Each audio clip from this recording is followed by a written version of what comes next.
Kongresista Paulo Duterte, inilabas ang baho ng mga taong nagbabala sa bansang tatanggap kay FPRRD kung tatanggapin nito si Tatay Digong.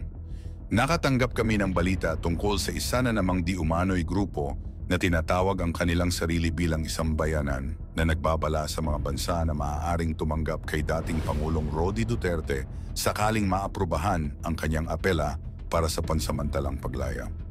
Una sa lahat, isang mamamayan ng republika na ito ang dinukot ng kapwa Pilipino. Ngunit ni minsan ay wala tayong narinig mula sa grupong ito. Ganoon din noong ginulo at tinakot ng mga drug lord at mga rebelding NPA ang ating mga kababayan. Wala ring naging pahayag mula sa kanila. Ngayon ay nakakatuwang pagmasdan na bigla silang aktibo at handang magbigay babala sa ibang bansa para lamang pigilan ang pagtanggap sa mismong dating Pangulo ng ating bayan. Paalala lamang sa isang sambayanan. Maraming bansa na ang nagpahayag ng papuri sa mga hakbang ni FPRRD sa kanyang kampanya kontra krimen sa ating bansa.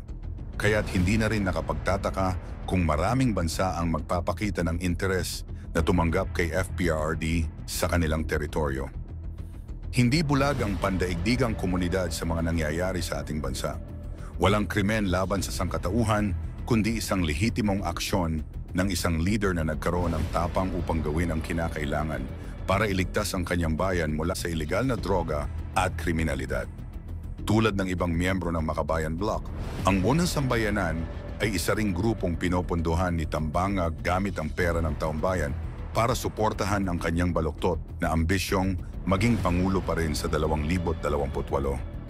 Matanda at mahina na si Pangulong Duterte. Ang tanging hangarin niya ngayon ay makabalik sa kanyang bayan at makapiling ang kanyang pamilya. Hindi na siya banta sa pagkapangulo sapagkat legal na siyang hindi na maaaring tumakbo. Nakakalungkot na mismong bansang pinagsilbihan niya ay hindi siya kayang tanggapin muli dahil sa mga leader na ngayon tila itinatakwil siya. Ako'y nananawagan sa aking mga kapwa Pilipino. Ipagpatuloy natin ang panalangin para kay FPRRD upang sa wakas ay makabalik na siya sa bayang labis niyang minamahal at tapat na pinagsilbihan.